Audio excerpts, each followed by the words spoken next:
Good evening. The opinions and statements voiced by our guests do not necessarily reflect the opinions of this network. Enjoy the shows. You are listening to WBHM Digital Broadcasting, Birmingham, Alabama.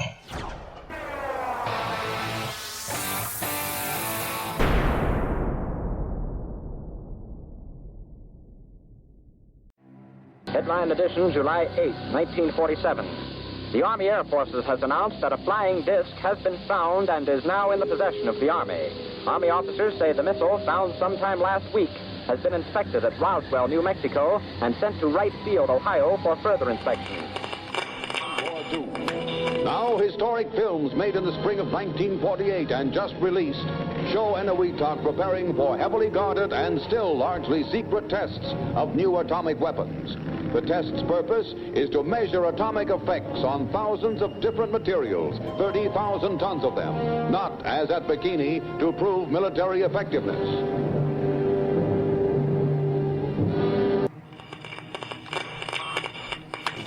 San Francisco police say that 9 persons have been arrested in a narcotics raid on the headquarters of the Grateful Dead, a widely popular singing group. 2 members of the group, Rod McKernan and Robert Weir, and their business manager, Danny Rifkin, have been booked on suspicion of possessing narcotics. 3, 2, 1, 0. All engine running. Liftoff. We have a liftoff. 32 minutes past the hour. Liftoff on Apollo 11. Tower cleared. We got a roll program. Neil Armstrong reporting the roll and pitch program, which puts Apollo 11 on a proper heading. I'm going to step off the limb now. That's one small step for man, one giant leap for mankind. Well, strange lights are causing a viral buzz on YouTube. Could we have caught extraterrestrial activity on a recent newscast? Brandon Arroyo investigates. As the newscast ended, the controversy began back on September 26th. What is that light shining in the back of the dark night sky?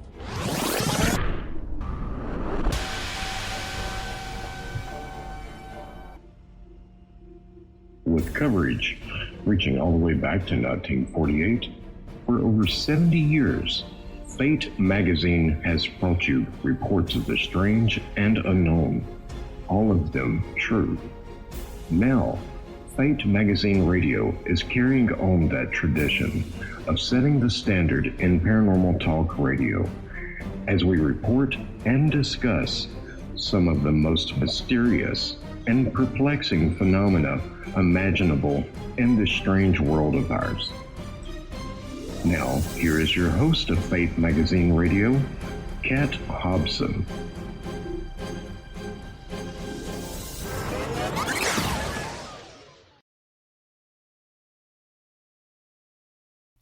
Good evening. Welcome to WBHM Digital Broadcasting out of Birmingham, Alabama.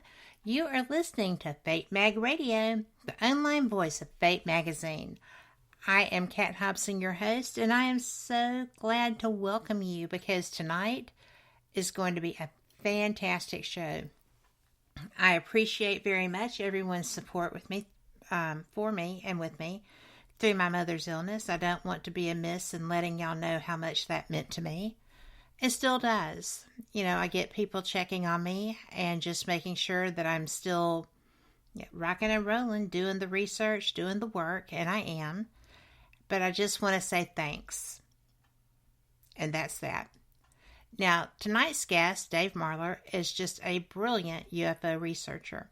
He has one of, if not the largest UFO libraries relevant to the history from the past 75 years. His website is http://www.davidmarler, MARLER, UFO.com. And you need to check it out because, man, you want to talk about a rabbit hole? We are talking about a rabbit hole. It's awesome. It's interesting. There are so many possibilities for learning yourself There are audio files that go back for ages. There are, and from more across the world, all around the world. I was really enjoying one from New Zealand earlier, and they include reports from law officers and news reporters. Primarily, though, I think my favorite are the ones that are just the average person who has no idea what that was, why that was, but know that it was. So, David Marler, I am so excited to welcome you to Fate. How are you? I'm doing great, Kat, and I really appreciate this invitation. And I have to tell you, it warms my heart to hear someone enjoying those vintage audio recordings. I've put a lot of man hours into acquiring these essentially reel-to-reel audio recordings, and then digitizing those over about an 8-9 month period. Not only digitizing, but digitally remastering, making them better than the original recordings themselves. And to your point, they span the globe. That's one of my favorites that you mentioned from New Zealand. And they go back as early as, I believe, the earliest recording that I've done in the last year is from 1957. So certainly chronicling the history of the UFO phenomenon. And I was remarking to my wife when I was working on these, I said, what's so fascinating about these recordings, especially those going back that far, these quite literally may be the only recordings that exist of some of these rare interviews, radio shows, etc. And so to be able to preserve it is obviously a treat as a UFO historian, but to hear you finding enjoyment and education in listening to those old recordings. And on my website, I must preface for anybody that goes there, it's only a sampling of what I've done. I've digitized 221 historic audio recordings just in the last year and a half. And I just acquired about 2 weeks ago another 200 recordings. And so it's just perpetual work as I acquire more historical data, trying to digitize it, make it accessible to the public, not only the public, but also researchers. That's really one of the things I love about capturing all of this information, is sharing it with researchers to help further their research endeavors. Well, I started out focused on the paranormal, ghosts and things that go bump in the night and why they're there, how are they there, what are they? And as I have gone through that, I'm finding more and more often that anomalous topics seem to be merging together somewhat. Yes. There's rarely just one involved in any given situation. I agree. That's been my experience. I have a dear friend who's had lifelong experiences, both her and her family. I know these people quite well, trust them implicitly, and they've never sought publicity. I want to add that for any skeptics or cynics out there that question everyone that comes up with these claims. The nature of her experiences, you could relegate to the abduction / experiencer category. However, they've also had poltergeist activity, as many people have that have had experiences, lifelong experiences, entity sightings. And by that, I mean not alien, but something that you would probably put into the category of ghosts or vaporous apparitions. So it's interesting. Before we went on, you and I were discussing a friend of mine, John Alexander, and John in his lectures, I think really kind of typifies what we're talking about, because he states that in his worldwide travels with various indigenous populations, in addition to Native American tribes here in the United States, John makes a very important point. He states, whereas with our Western mindset, our scientific Western mindset, we tend to put things in boxes and categorize them. He said, when you talk to these indigenous cultures, there is no normal paranormal. He said it's a spectrum of reality where all of these things lie. It's on a spectrum, and there aren't these dividing categories of normal, paranormal, ghosts, UFOs, etc. And so it's interesting. He goes, we tend to kind of create our own mental boxes to put these things in, but they view it as this vast, diverse spectrum of life, for lack of a better term. It's just part of life. Well, it is, and if people are experiencing any of those things, they are going to generally find that it's a little more broad than they think. And I have had clients who just couldn't believe that these things could be correlated. Oh, absolutely. And Kat, I'm sure you've had this experience, as I have, as many of your audience that's listening probably have, where you knew someone, they were a staunch skeptic with all things paranormal until they had a sighting of a ghost, until they had a sighting of a UFO. And suddenly their skepticism is quickly eroding because they can't fit their experience into this very, very narrow framework of reality. And as I like to say, with each passing day, with each passing week and month, we have people, for lack of a better term, converting to a believer, if I can use that term. You can use that term. Because simply because, you know, people are constantly having UFO sightings. People are constantly experiencing, for lack of a better term, elements of the paranormal, as we would call it. And so with each passing year, and some people say this UFO stuff, this ghost stuff never goes away. Well, it doesn't go away because the phenomenon isn't going away. And quite the contrary, more people with each passing year are having experiences of one nature or another. Do you find it interesting, I do, that the UFO topic went from being considered almost a junk science to all of a sudden it is so mainstream?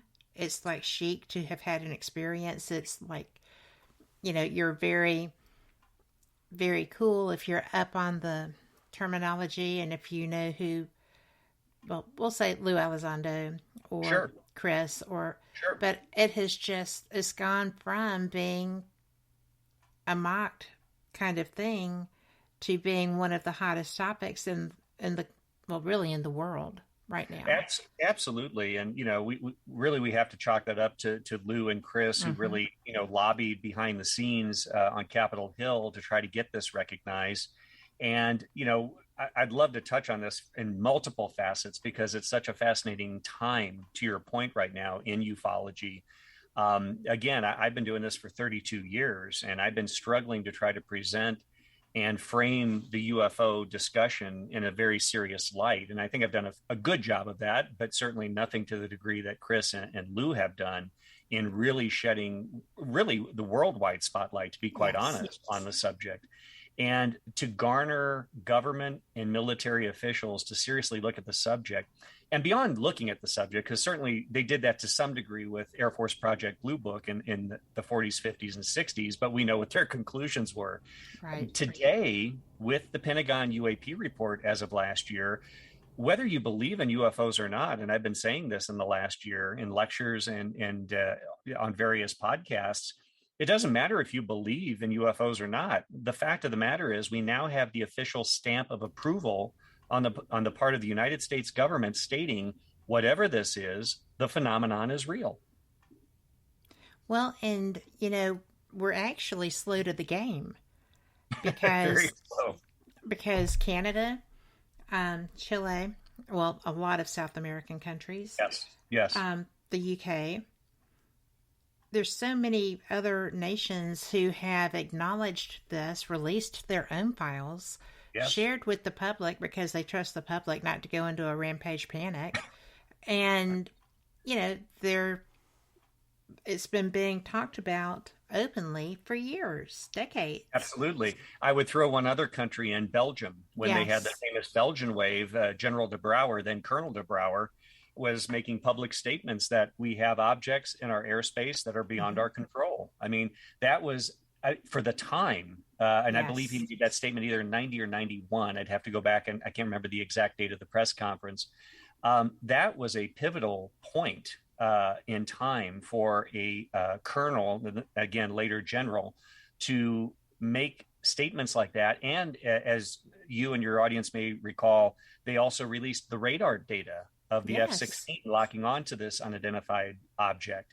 And so that really caught my attention. And that's one of the reasons that I started really looking into the triangular UFO phenomenon. But to your point, many of the South American countries were leading the charge with regard to taking this seriously.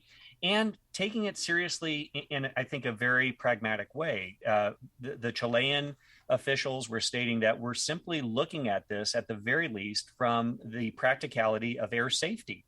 Mm-hmm. If we have commercial airliners flying with passengers in our airspace, and we say it's controlled, yet we have these unidentified objects moving with impunity, not only in commercial air corridors, but in military air corridors, this poses a potential threat to air safety.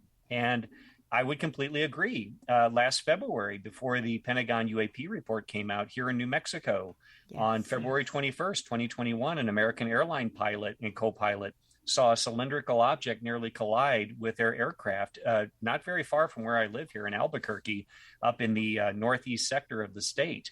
And within actually less than 24 hours, I filed a FOIA request. I got delay after delay after delay. And finally, myself, along with John Greenwood and a number of other UFO researchers who had filed the same FOIA request, eventually we all received basically I won't call it a rejection letter, more of a denial letter that if we had any information, we can't divulge it because it may impact, and I'm paraphrasing, of course, it may impact federal investigations that may or may not be conducted at this time. It was the most double talk I've ever read in a FOIA request response. But the government at its finest. The government at its finest. But the point is, though, I mean, obviously we continue to have these, near misses with these unidentified objects. And even the Navy spokesman, if you recall, in 2019, after obviously the DoD videos had been released and there was a lot of interest that was, continuing to build, the Navy spokesman stated that they were formulating official policy and procedures for naval personnel. And many people seized on that part. But what I noticed was the secondary statement. The reason they were doing this was due to the increased frequency of UAP sightings near and around sensitive military operations areas. That, I thought, was a very telling statement. Absolutely it is. It's the reason that we're able to talk about it now with a fair amount of impunity. Absolutely. And so to your point, I think for the younger people coming into the subject, and by that I mean just in the last few years, post New York Times article, December 2017, I don't think people fully appreciate that this has been a historic game-changing moment with regard to the subject and the U.S. government's position on the subject. For the first time, we have the official seal of approval that, yes, these things are there. We don't know what they are. And, they are investigating them. Now, I know people thought we were going to have disclosure with a capital D. As early as January 2021, I was on live Russian television news, and they wanted to ask me what my opinion was of the subject. And I remember reaching out to Chris Mellon to get his thoughts on it. I said, I'm getting ready to go on live Russian television news tonight, Chris. I said, this is what I was going to say. What do you think? Do you think I'm in line, or do you think I'm completely off base? And basically what I stated, and it's still online. I think there's a link on my website still. There is, but it's in Russian. Okay, good. I couldn't remember if I still had it on there or not. But I stated that I think we need to temper our expectations accordingly. I think the people that were disappointed when the report came out set their expectations too high. I mean, there were literally people that I talked to that thought they were going to wheel out the crashed UFO from 1947 and dead alien bodies. And I just simply stated, and I don't say it arbitrarily, I said, based on the decades long worth of denials on the part of various agencies within the U.S. military and intelligence community, I don't think that they're going to go that much about face. Now, I think they may acknowledge there's something there, which they did. But as far as detail and substance, I wasn't getting my hopes up, which, again, for those that know and have read the report, there's not much substance there. There is not. But it is an official acknowledgement of the phenomenon, and that in and of itself is a game-changing moment in the field. Well, it is, and we're about to have to go to our first break, but when we come back, I would like to continue that thought, because for the government to actually acknowledge that this is even a real phenomenon, our government, was just astounding. And people are just so ill because it's not, more clearly stated. But if you just knew, this is wonderful. So, but we'll be back after this break, and thank you all so much for listening. And I am sure y'all are going to have questions. You're welcome to join us in the chat room and pop them in there, or you can just message me, and I'll make sure we get them in. Thanks. We'll be right back. Warning, the following message does not necessarily reflect the views of WBHM-DB or its hosts, guests, listeners, or of any functioning adult in general. In fact, Frank should probably seek professional help. Listener discretion is advised. Hi there, Frank Lee here. I thought that I would spend a few moments telling you about the positivity from the network here.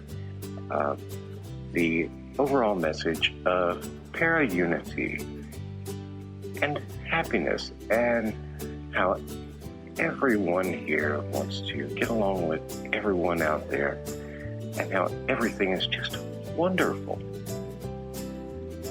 Wait, Cat's not looking.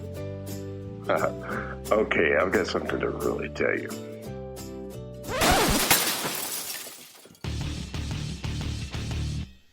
Okay, so I'm going to tell you what's really going on. Honestly, all that being nice and positive crap was kind of hurting my soul, as dark as it is. So, what's really happening? Well, you see it all the time.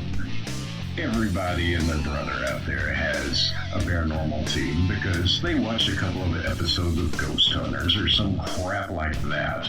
So they go and they spend half their mortgage payment on tools and things that light up that they don't understand. And then the next logical step after buying matching black t-shirts and posing like 90s rappers for their Facebook page is to, of course, have their own podcast. Well, you know what? You're not going to find that crap here. What we have here at WBHM Digital Broadcasting is the best host, the best guest, bringing you real information. All of the hosts here on this network know their stuff. They are the people who have been out there doing the work, doing actual research. And no, by research, I don't mean binge watching some kind of cheesy TV show on Netflix. I mean reading books. I mean out in the field doing the labor. And who are they interviewing on their shows? They're bringing you the people they have learned from. They're bringing you the best in the field, covering all kinds of topics from UFOs and aliens to Bigfoot to cryptozoology to ghosts to anything you can think of a bit strange and unexplained. It is here, and you're going to get the best information here. So stay tuned to WBHM Digital Broadcasting. Don't go anywhere. Speaking of going somewhere, I've got to go before my mic gets cut. We'll see you there on WBHM-DB.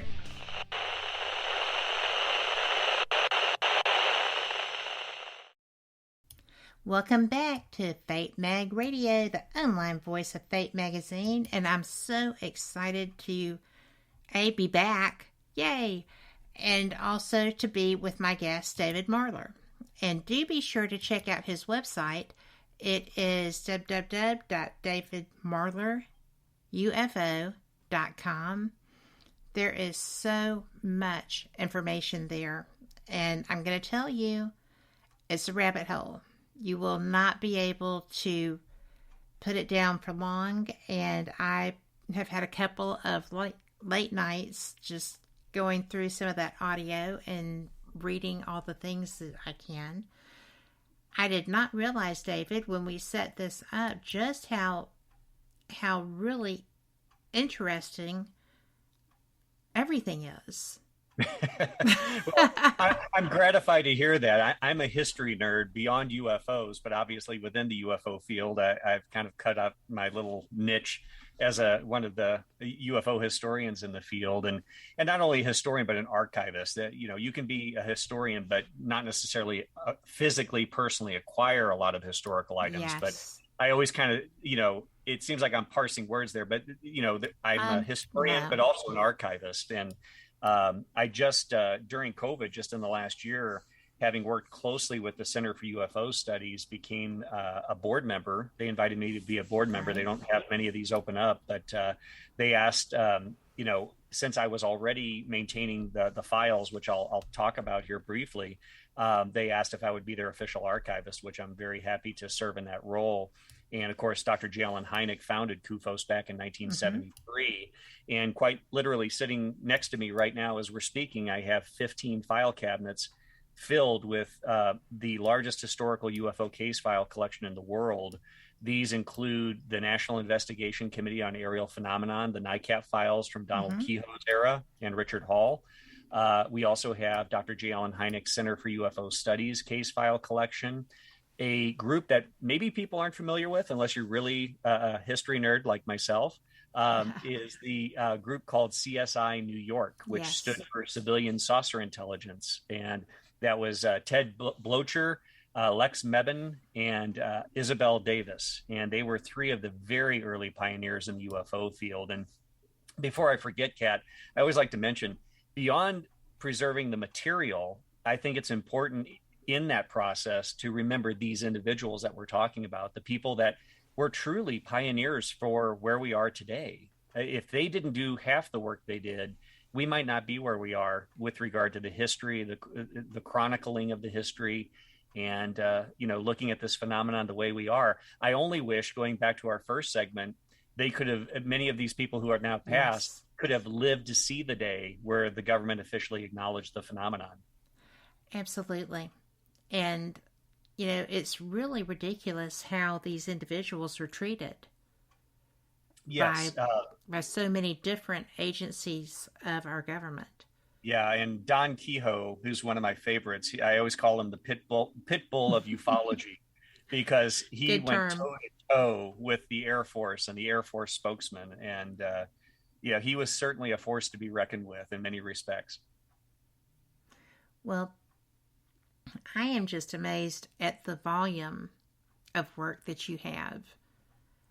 It's just something that interests me, and a lot of people would disagree with me on this, but I'll stand by it every day, is that, we have already had disclosure in the fact that Blue Book was a government study. Sure. And Blue Book acknowledged that there were cases in there that were unexplained. They couldn't explain them. They had everybody in avionics, every engineer, attempting to get this right. It was obviously not a weather balloon at Roswell. They don't tend to scrape up the ground and leave messes. But, there is so much information in Blue Book that was unexplained by any expert on the planet, and every one of them had a shot. Absolutely.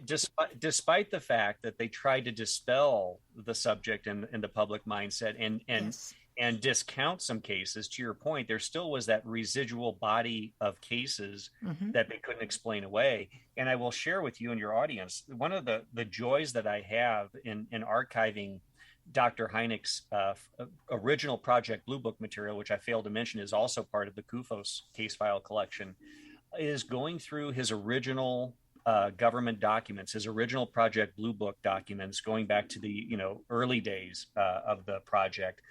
And contrary to what many people hear, that later in life he's had this erosion of skepticism, and he really came around recognizing there was a genuine phenomenon. Kat, I'm here to tell you, even in the early mid-50s, there were cases where, and again, I have the files here where I can literally hold and read them, where you will see Dr. Hynek, who typically would always use a red felt marker or pen for his notations on these. You can see the official Air Force explanation. In fact, one said ball lightning. He crossed it out 3 times. Underneath wrote unidentified in uppercase letters and underlined it 3 times. And then in addition to things like that, you would see interesting little marginalia. He would write things to the effect, why didn't AF, Air Force, he would always abbreviate Air Force with AF, why didn't AF investigators obtain radar data in this case? Why didn't AF investigators interview second pilot in this case? So even in the early days, you could see the consternation that Hynek had in dealing with the military and their laxed ability in many cases to thoroughly investigate these cases to the extent that they should have been. Well, I don't think it was a lack of ability to investigate them. Maybe a lack of will. A lack of the ability to get those stars, but or birds. But it was. I mean, it was kind of. I mean, it. In my mind, that has always been the first disclosure. Yeah. To say there's, what is it, 968 that are unexplained. Officially 701 is the official record. Okay. But I saw the other number somewhere and I thought that's a lot of cases. Yes. But, 700, but the 700 is a lot. Yeah, 701 was an extremely conservative number. And I can't remember if it was Don Berliner or one of the other senior researchers in the field that went through and really reviewed all of the cases. And to your point, it was more, I think, in the neighborhood of 900 and something that was truly unidentified. In other words, ones that weren't arbitrarily explained away. Yes. And I just think that's interesting because nobody ever acknowledges Hynek's work as being that.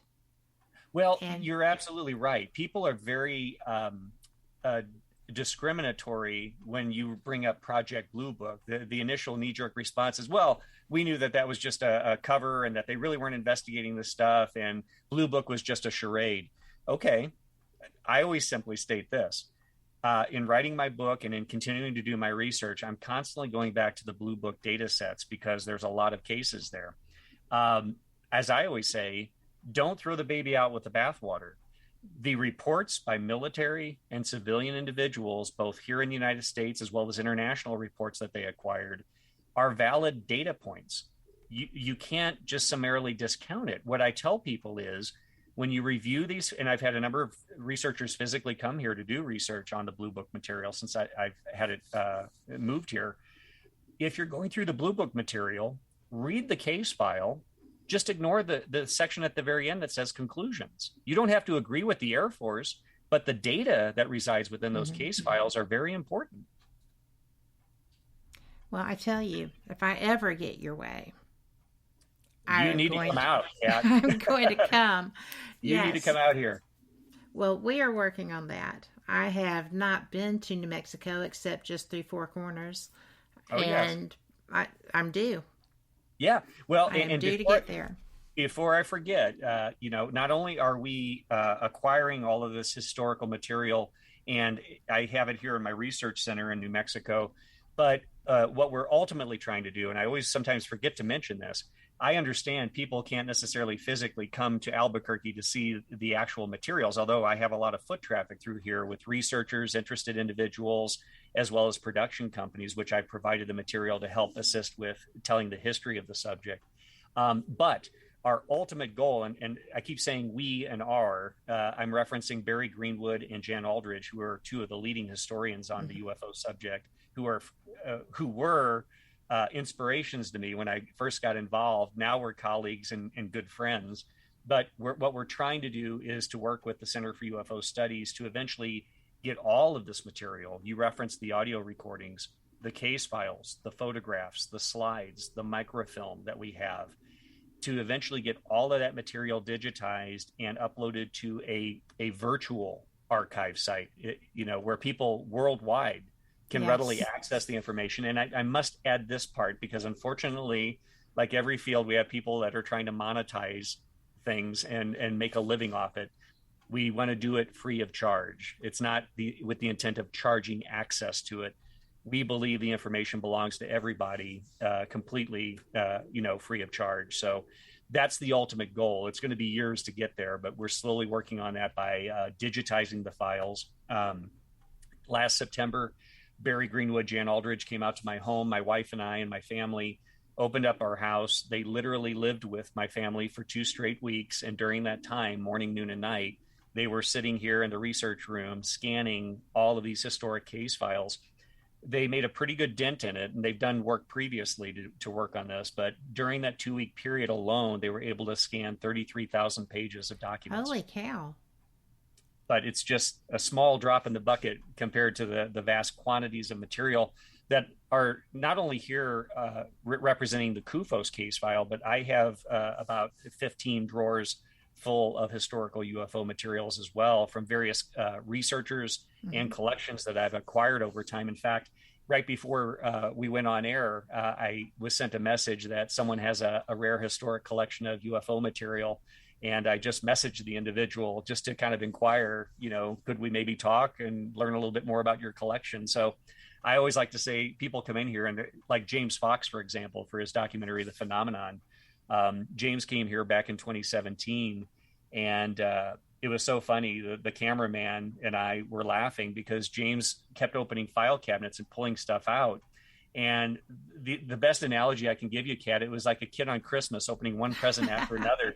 He's like, oh my God, you have this photo? We have to use this. I can see that. You have this audio recording.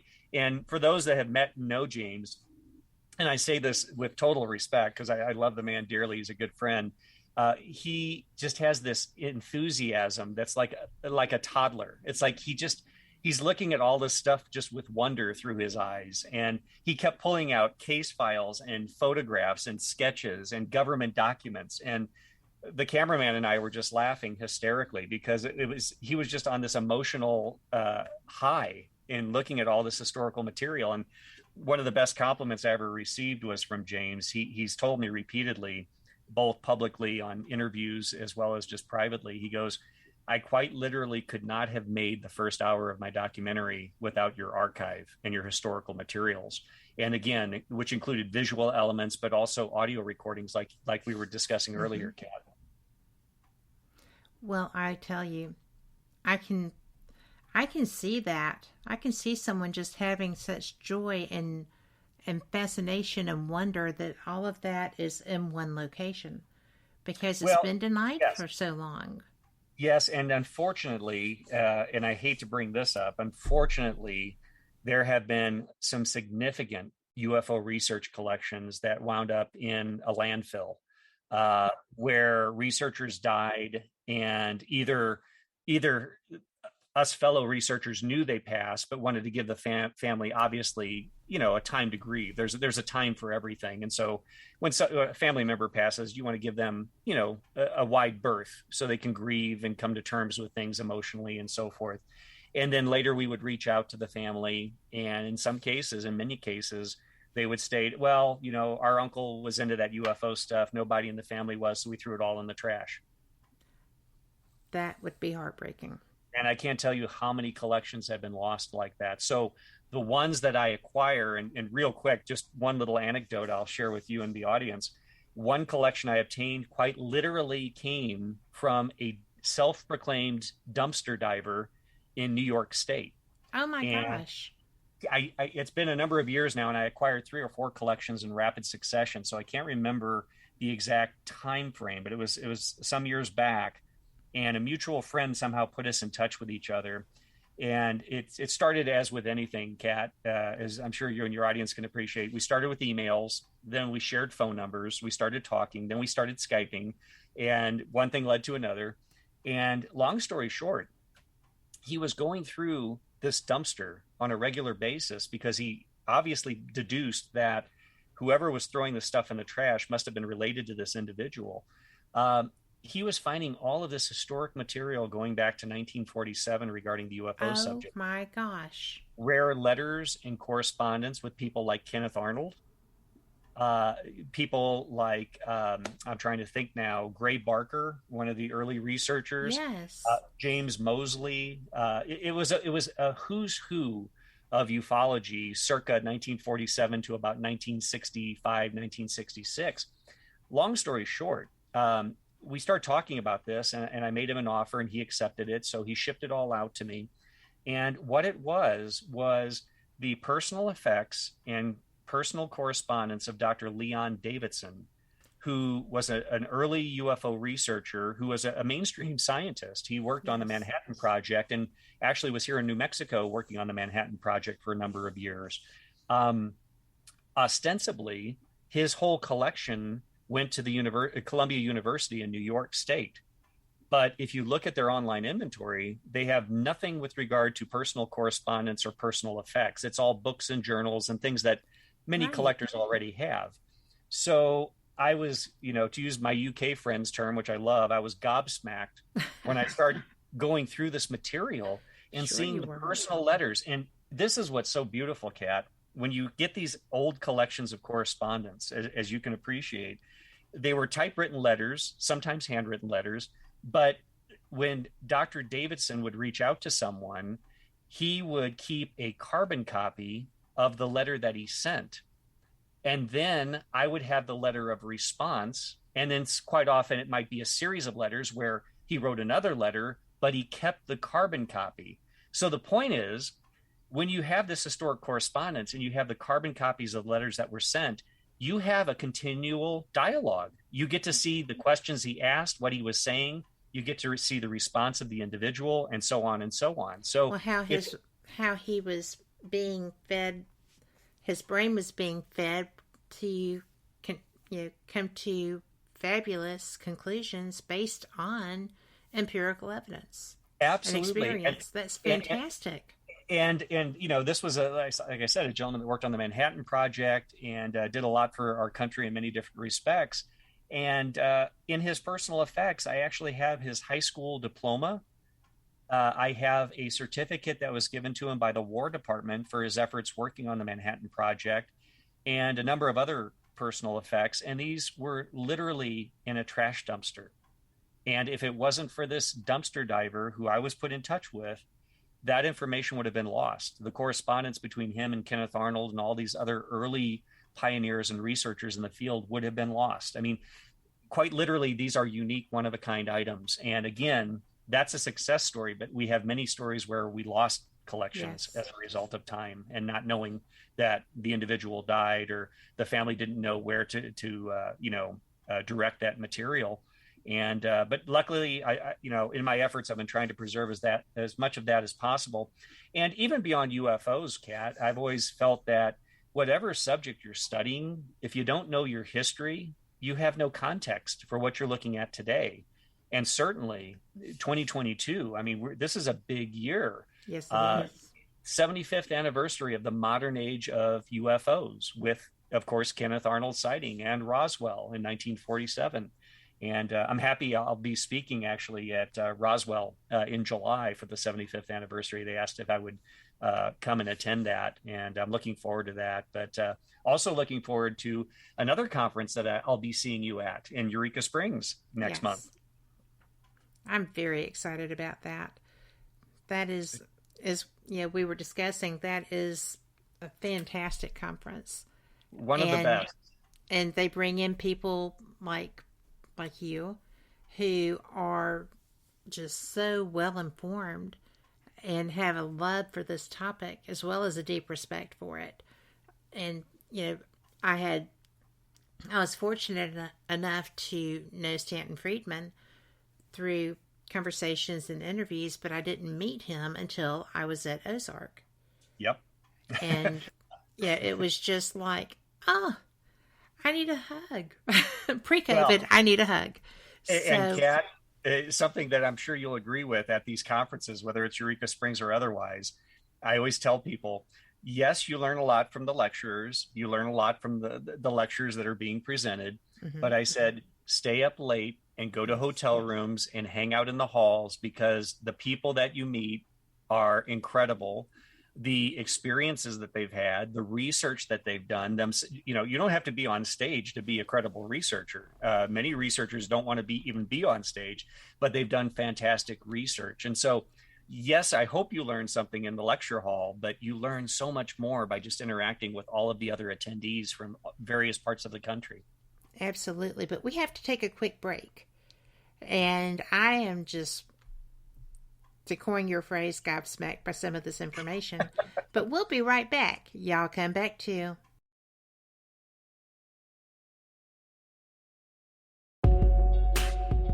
You're listening to WBHM Digital Broadcasting, the best in paranormal talk, only on Paranormal Experience Radio, broadcasting live out of Birmingham, Alabama.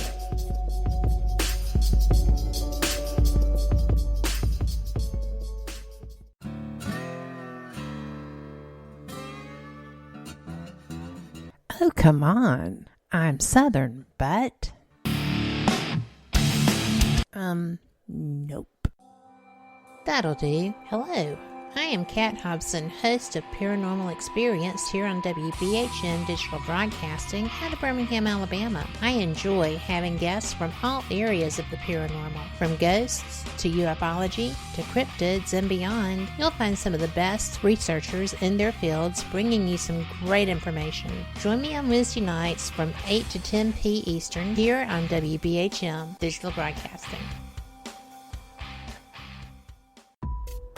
Since 1948, Fate magazine has brought you reports of the strange and unknown, all of them true.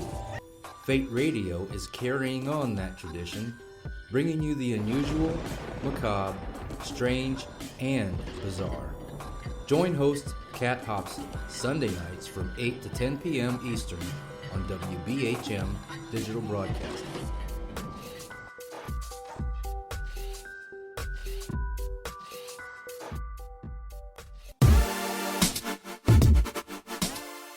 Listening to WBHM Digital Broadcasting, the best in paranormal talk, only on Paranormal Experienced Radio, broadcasting live out of Birmingham, Alabama.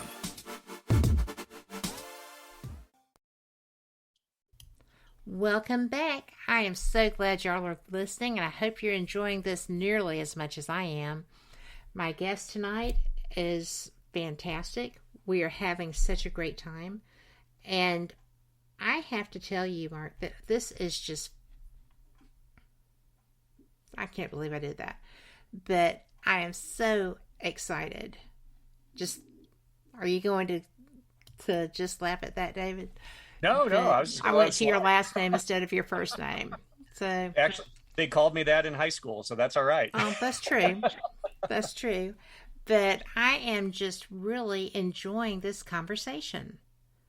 Well, like I said, this is a great year to be talking about the history of the subject, and I've got a whole new lecture I'll be presenting really across the country. I've been fortunate enough, now that COVID is starting to ease up, It looks like we're going to start having in-person events again, which I think I speak for all of us on this discussion and the audience, that, we're certainly looking to see real people again and not do virtual meetings.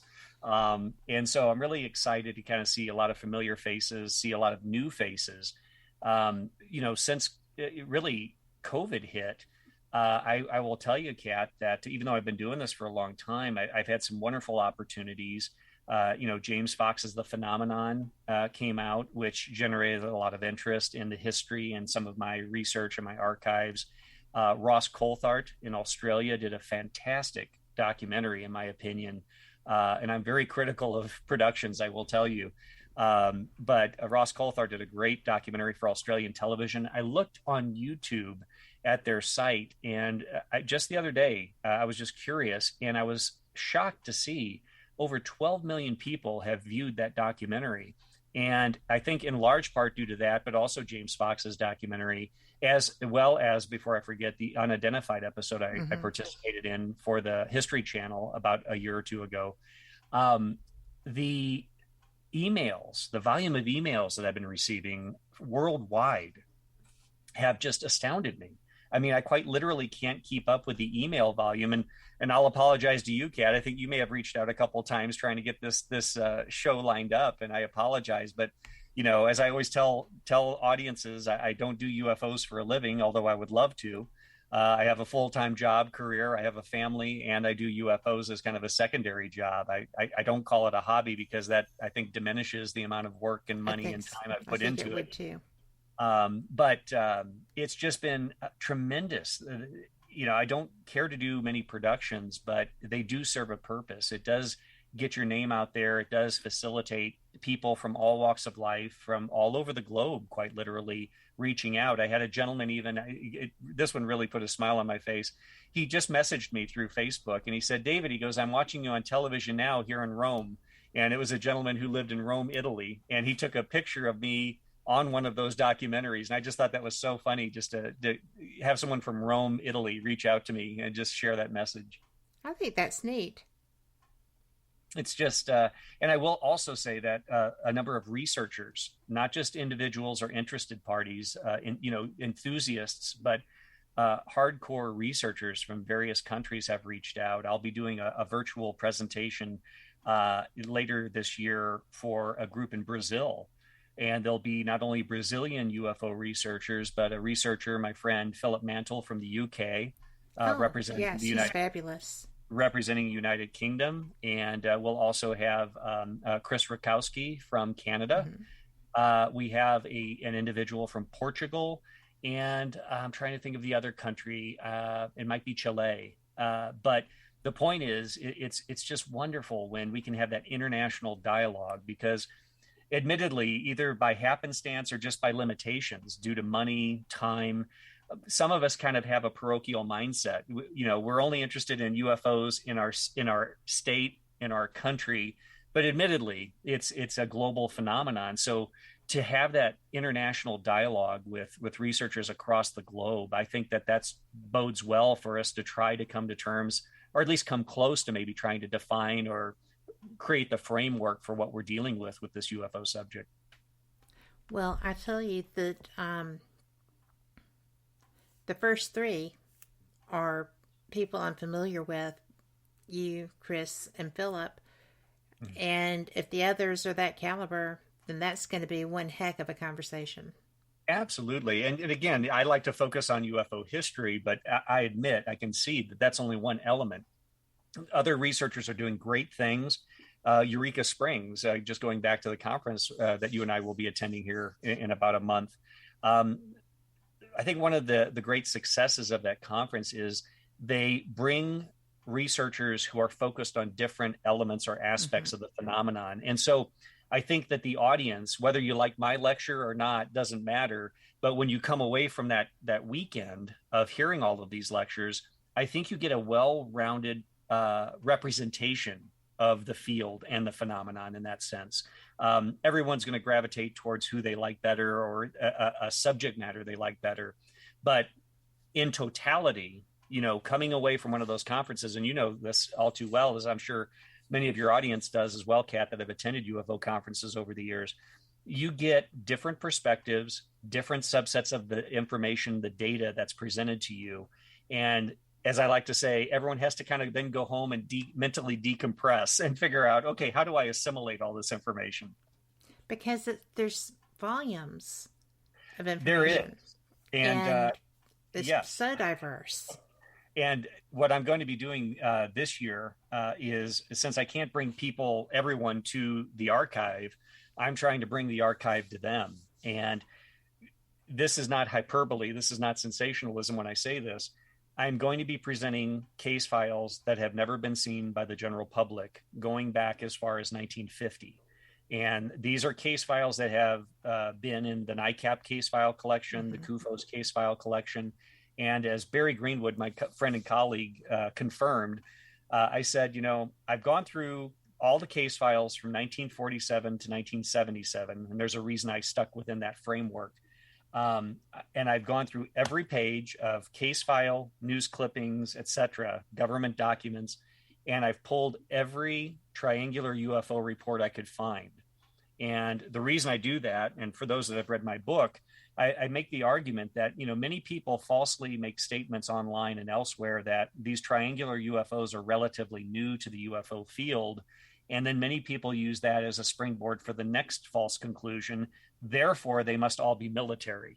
Yes. And I'm going to show you contemporaneous reports from the 50s, 60s, and 70s, clearly showing triangular UFOs have been around. Not only triangular UFOs, but ones that exhibit the exact same characteristics in flight dynamics and lighting patterns as I outlined in my book, looking at the historical data that I had at that time. I was so excited when I read that, because I have friends who are abductees, and several were in the triangular UFOs. Yes. It's astounding how from missing time to, having implants turn up to one of the abductees of two just can't survive well with what happened. Right. It's such a phenomenon, just human interaction with those. Yes. That has been going on for decades. It has. And one element I don't touch on is the abduction phenomenon, but that's not for lack of interest or in refuting the abduction phenomenon. But what I'm looking at, and I've had to correct people on this too, because they say, well, Marler never referenced abductions regarding triangular UFOs. It's like, well, Marler was looking at newspapers and government documents and things back from the 40s, 50s, 60s. We weren't talking about abductions widely back then. And certainly in newspapers, they weren't talking about it, mainstream newspapers, but they were chronicling the sightings of these objects. And so I can only go based on the data that existed at the time. Yes. But certainly since writing my book, I've had numerous people contact me with experiences that they've had on board or otherwise with, for lack of a better term, aliens, non-human entities that were in conjunction with triangular UFOs. Now, the one thing I like to point out, though, is in the 1970s and 1980s, we did see a massive increase in sightings. And that could lend to the fact that some triangular aircraft that are being seen are being reported as triangular UFOs. I'm not saying that the military doesn't have triangular aircraft that are mistaken for triangular UFOs. As with everything in the UFO field, I think you'll agree, Kat, it's never a simple answer. It's never just one answer. We're probably dealing with a number of different variables. Yes, I would say that's an easily verifiable statement. But, something that I want to touch base on when we come back from our break is that topic, because your book, Triangular UFOs, An Estimate of the Situation, is just a fantastic analysis. I am not all the way through, but I know I have a friend, and actually in chat, who has seen them that were different from the average reported type of triangular shaped objects. Yes. And I wanted to discuss that with you as well. Great. But people tend to forget that there's a lot of information out there, and it's not something, I think the abductions are sensationalism to a degree, but it's such a personal experience for the abductees. It's something that should be treated respectfully and calmly. And that's why when you have contactee discussions at events, they are isolated so that their privacy is observed, care is shown to them, because what they've gone through is not what the average person experiences. I don't believe. No, it's a transformative experience, and one that most of us can maybe sympathize with, but few of us, and I'm referencing general public, can truly empathize unless we've had a similar experience. Yes. And that's why it matters how that's handled. So I have to say that I have seen that with every con that included the UFO topic. I've seen care and consideration for abductees and an opportunity to share their experience and maybe find out that they're not alone. Right. Absolutely. And I think that's so important. I really admire the people who work with them through these discussions, and I just admire people that are brave enough to say, this happened to me and I don't know what to do with it. Right. So completely agree. And it is a neat thing, but the the side that you do is just so important, because it's what gets the conversation moving. And then there's more support can come, more understanding can come, and these people do get an opportunity. Absolutely. And I have an interesting story I'll share after our break. Yay. I love interesting stories. But it is time for our top of the hour break. This is a news break. And as I am always saying, I'm always looking for a little good news, right?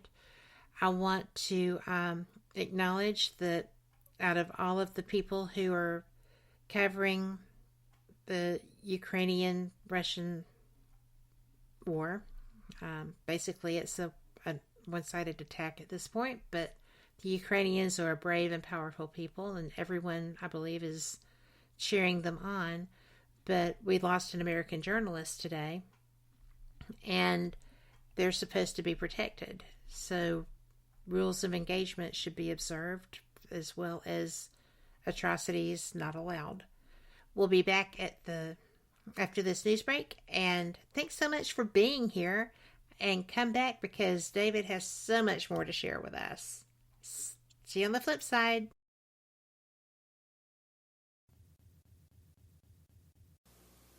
Live from NPR News, I'm Janine Herbst. 35 people are dead, another 134 wounded in a Russian strike on a Ukrainian base near the border with Poland. Secretary of State Antony Blinken condemned the attack, tweeting the brutality must stop.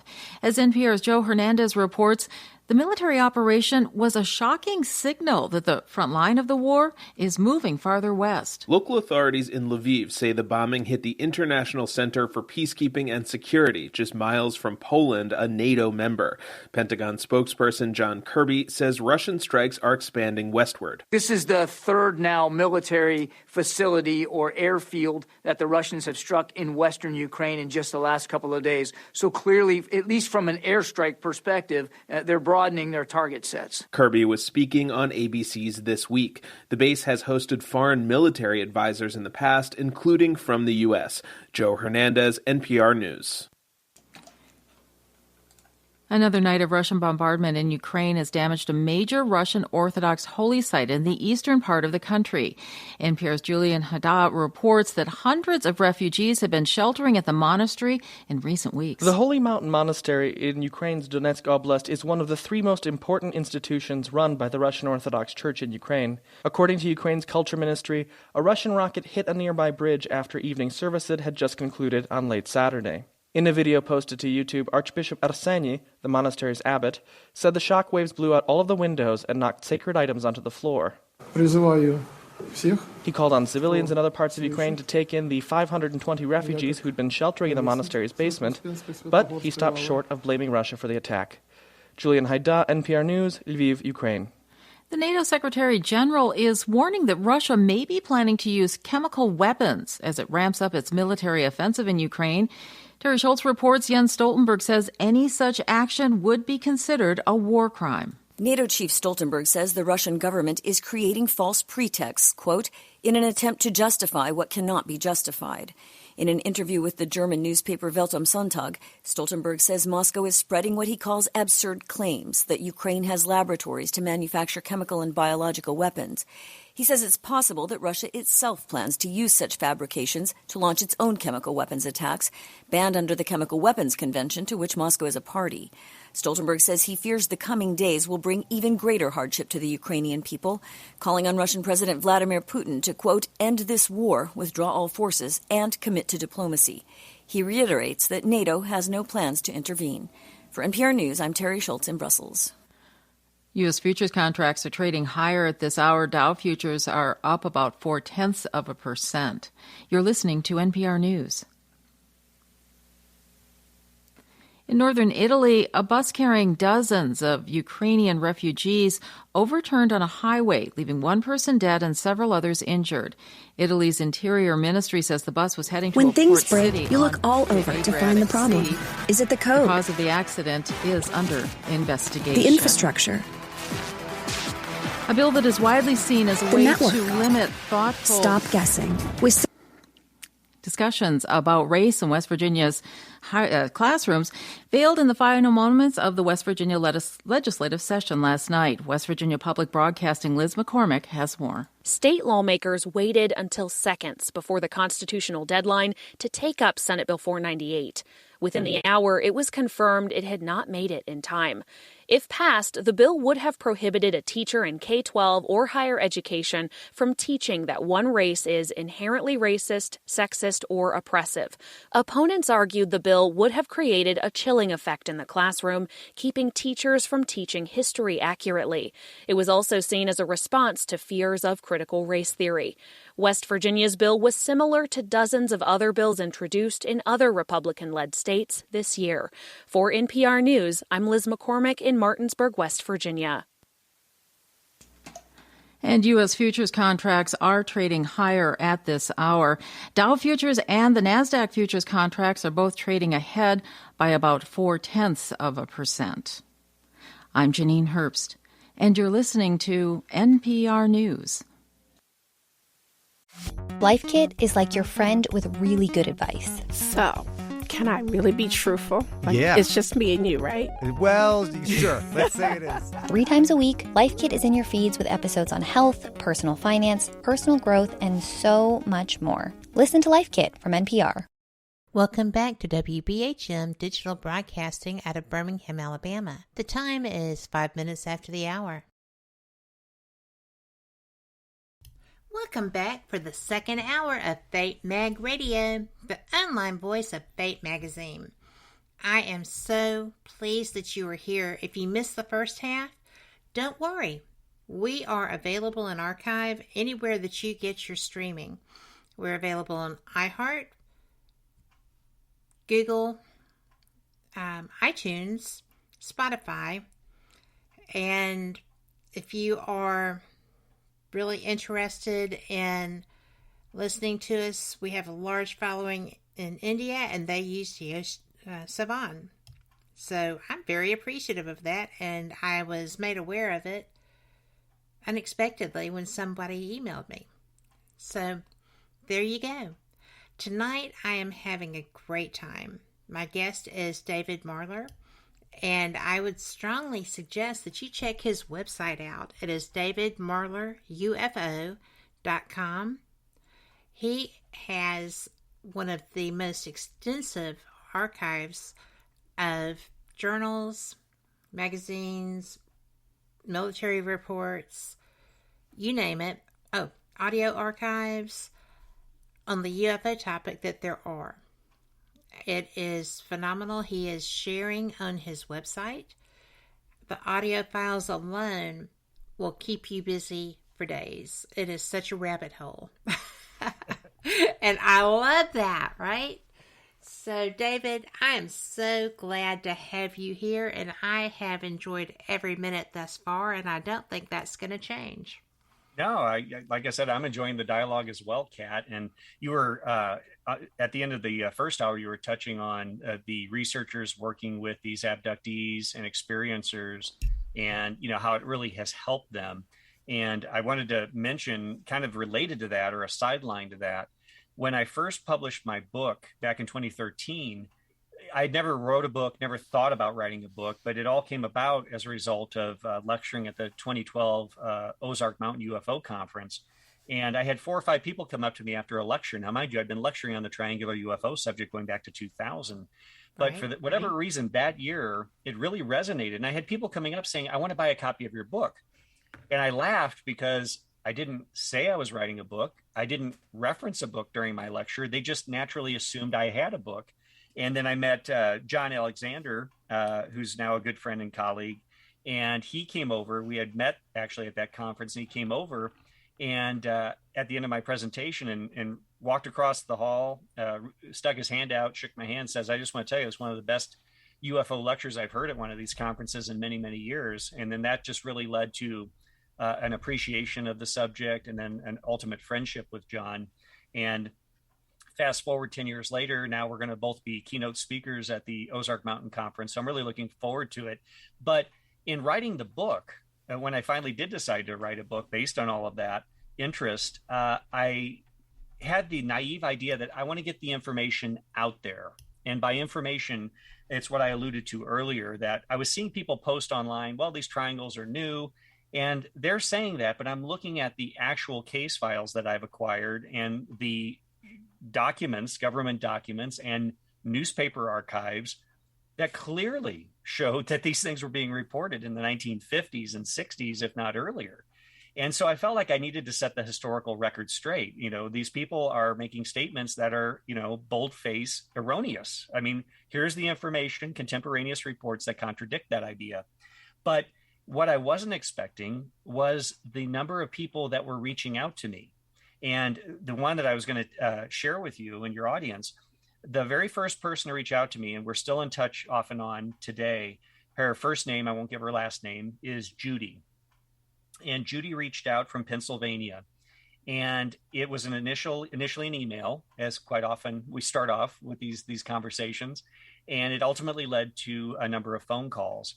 But Judy, by the time we got to the phone call, was in tears, in a good way. She was telling me, and it echoed what she had already shared in emails to me. She said, your book was validation for me. I told my husband what I saw back in the 1980s, and she, of course, witnessed a triangular UFO. I told my friends, and I told some coworkers of mine, and nobody would believe me, or they would laugh at me, or they would just be dismissive. And it's like, I knew I saw what I saw. And there was another woman with me that was a witness as well. And she said, but when I stumbled across your book and I got your book and I saw this history of other people seeing and describing virtually identically what I described and what I saw, it gave me validation. And I was able to show people, look, other people have seen these things. And so when you were mentioning about the abductions and helping support them, it's in a weird way, without knowing it, in writing this book, it has served as validation. And I've had other people echo that, but certainly Judy was the first one to reach out and was one of the more emotional. But I had no idea that it would touch a nerve like that, as it did. Well, I am glad that you were available for her to reach out to. You know, someone that I admire a lot was involved in a sighting of one when they were doing a field investigation. Mm-hmm. And it was interesting because it was a group of field investigators, very experienced, very boots on the ground people. And to a person, they saw it and they all ran. They didn't even talk about it. They just ran for the truck, and still wound up having missing time, which was one of their worst nightmares. Yeah. So, you know, I was very aware of that when I saw the title of your book, which, by the way, I haven't even mentioned that, but it is Triangular UFOs, an estimate of the situation. And you cover just about every aspect. One of the things that I was surprised by, we have a woman in chat who said, she lives in Ohio, she says, Wright Patterson has always been in the UFO study. She saw 3 white triangle-shaped objects flying around the town of, I'm not going to get this right, Wapakoneta, which is right near Wright Pat. Okay. And I always have heard of, my friends who have been abducted in them, who have had sightings. They're always huge. Mm-hmm. They always have the lights, which are on point with what's described in your book and have not changed over the decades. Right. And they're black. Mm-hmm. Have you ever heard of white triangular UFOs? I'm sitting here looking at a news clipping right now, which is actually the first in the historical cases I'll be reviewing in my lecture. And this was from a newspaper. It doesn't cite which newspaper, unfortunately. A lot of these that I receive in scrapbooks, sometimes they trim the header off so I don't have the date. But I did verify it through other news sources. The title of the article is Flying Triangles, Newest in Stories of Mystery Discs. And this was in 1950. Wow. And it was a pilot and a friend flying in a private plane over north central California. And while they were flying, it describes that they looked down and saw two white triangular objects flying side by side. They had black along the leading edges and on the tips of the wing. And they described how these objects moved. They were able to rapidly accelerate. And this is one I shared with Chris Mellon. And Chris even said, he goes, I don't remember ever hearing of white ones. I said, yes, but how many cases do you have where someone's above the triangles looking down? Exactly. And he looked at me and smiled in typical Chris fashion. He goes, good point. So, but no, Kat, to your point, one of the things I'm going to be focusing on is the fact that we do have this stereotypical kind of iconic image of the triangular UFOs, like you said, large in size, dark or black, large white lights at each point. And we're going to see that in going through the history of these reports. But you are also going to see variations, variability in the reports, and not only the historical reports, the ones that I've received subsequent to some of the media coverage I've had over the last couple of years. There are variations in the triangles, and I'm going to go through and outline those details as I did in my book. For example, one of the characteristics I outlined in my book, just for your audience, if they're not familiar with the work, some of these objects have complete absence of lighting. In other words, the witness had a second like sensation or like a strange sensation that suddenly they just felt compelled to look up, and above them in a moonlit sky, they could see a dark silent triangle floating overhead. They could clearly see the outline of it because, again, the moon was illuminating the sky at night and the stars, but this object was blocking out the stars and it was moving silently. Complete absence of lighting. Other ones display the underside of the triangle bathed in a variation of colored glowing light. There's one that I talk about from the 1960s that occurred in Florida, and the gentleman was out hunting. And he, again, one of those things where he just instinctively looked up and there was no noise. What he observed was a dark pink, and I'll be sharing this in my lecture this year, a dark pink diamond-shaped UFO. He's watching it as it's almost hovering right above him, moving very slowly, but almost at a virtual standstill. And then he notices that the diamond separates into two triangles. The one triangle then moves over to the side of the other triangle. So you have two basic triangles, one sitting next to the other. He noted that when the objects separated from a diamond into two triangles, the color changed, which is, I think, an interesting characteristic because this might be indicative of energy output, perhaps, with propulsion. It went from a dull pink color to a bright red glow. In other words, it went from a dull gray, pinkish diamond to two glowing red triangles. And the one, as I mentioned, maneuvered side by side with the other one, and then they moved off together. And this is a characteristic I've seen before, where we've had diamond-shaped UFOs sighted with triangles, and I've speculated previously that could these be triangles that are somehow flying together and then separate, and then lo and behold, I find this case report, which I'll be talking about, where the witness not only described it but sketched the objects and showed how they separated. That's an unusual characteristic. And then some of these triangles have been seen to change shape right before the eyes of the individual. So again, if we're dealing with some type of physics, it must be some physics beyond what we understand today, because, you know, even though, yes, they do seem to have solidity at times, at other times they seem to be mutable, changeable right before the witness. In fact, another pilot sighting, which I'll be touching on, I believe from the 1960s, occurred in Florida. And he described this immense, and again, white triangle that came over he was flying a private plane similar to a Cessna. It came directly over his plane while he's flying. It literally was just dwarfing his plane. And he then saw it change shape into more of a cone-shaped object, but then the cone changed back into an equilateral triangle, and he saw the triangle then bank and maneuver and disappear. But he described the size of it similar to what you referenced, Kat. He said it was large enough I could have landed my plane on it.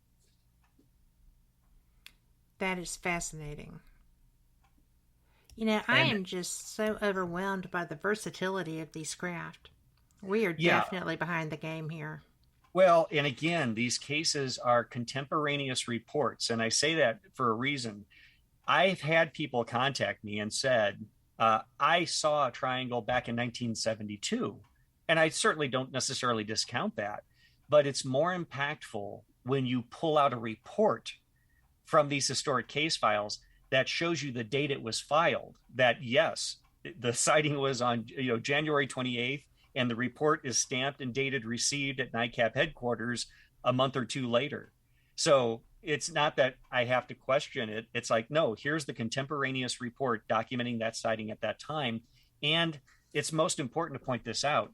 At a time when triangular UFOs weren't in vogue, weren't in style, if you were going to concoct a story, if you were, as skeptics often state, you watched a UFO show and then you went up and you looked up in the sky and you thought you saw a UFO. People back then would have been more inclined to see a 30-foot silver disc with a little dome on top. But even though that was the prevalent type of object being seen back then, we still have this undercurrent of consistent reporting of triangular UFOs. And in the 60s and in the 70s, we saw a huge uptick, as I'll outline in my lecture, where you see the cases, case after case after case, and how the 60s and the 70s, we really saw an increase in that, which flies in the face of some explanations that, people are just seeing F-117A stealth bombers or stealth fighters or B-2 stealth bombers. No, the contemporaneous reports, these eyewitness reports predate stealth technology by decades. That is totally astounding to me. But we have to take a quick break, so let's do it, and we'll be right back.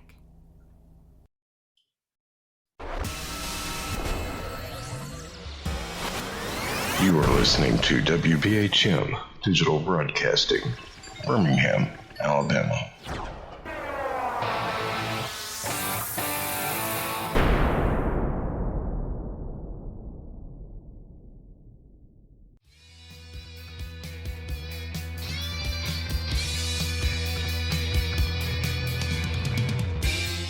Paratalk Radio is your one-stop for all things paranormal, the unknown, and the supernatural. Join us every Monday night at 8 p.m. Eastern, 7 p.m. Central for discussions and guests on topics such as ghosts, hauntings, Bigfoot, UFOs, and more. This broadcast is rated M for mature and intended for listeners over 16 on paratalkradio.com.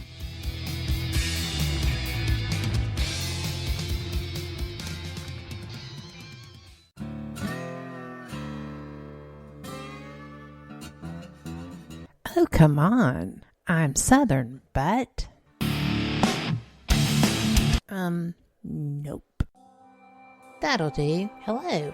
I am Kat Hobson, host of Paranormal Experience here on WBHM Digital Broadcasting out of Birmingham, Alabama. I enjoy having guests from all areas of the paranormal, from ghosts to ufology to cryptids and beyond. You'll find some of the best researchers in their fields bringing you some great information. Join me on Wednesday nights from 8 to 10 p. Eastern here on WBHM Digital Broadcasting.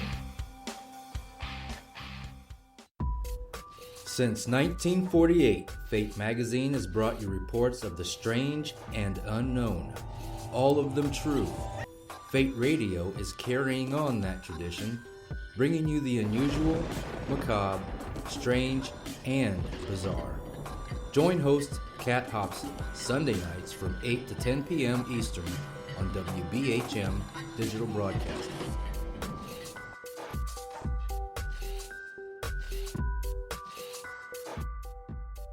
Thank you for listening to WBHM Digital Broadcasting out of Birmingham, Alabama.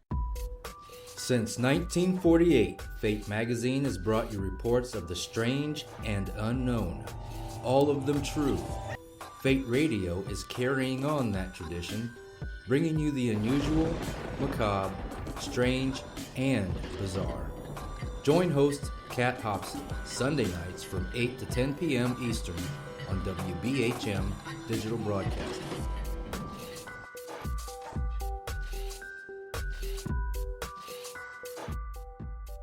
The time is 23 minutes after the hour. Welcome back to Fate Mag Radio, the online voice of Fate Magazine. I am Kat Hobson, your host, and I am joined by my guest, David Marler.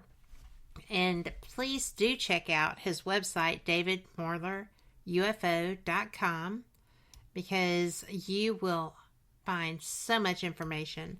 You'll find audio files, original recordings of UFO reports. You will find news, magazine articles. Well, actually, you had to take some of that stuff down, didn't you, David? Because people were trying to make money off of your research. Yes, there was one situation with a researcher who has passed away just recently. I won't mention the name, but he had asked, and I use the term loosely, asked if he could use some of the material from my website. And I use the term loosely. He pretty much said, I'm incorporating some of your material into my new book.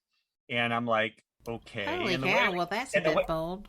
And the way it was implied, I thought, well, if he's just taking a little segment or so, I'm not picky about that. I mean, the information's out there.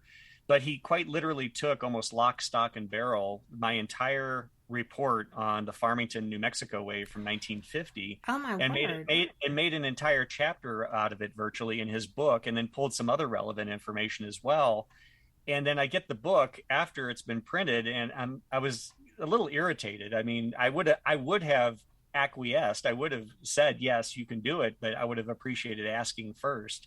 And I found out that really the entire book was a pirated collection of other people's research that he pulled off the internet and put together. And so, once bitten, twice shy, I just decided, well, I will share it with individuals on an as needed basis or as requested basis, but I'm not just going to spend my time and money and effort to research these things so someone else can publish a book using it. Absolutely not.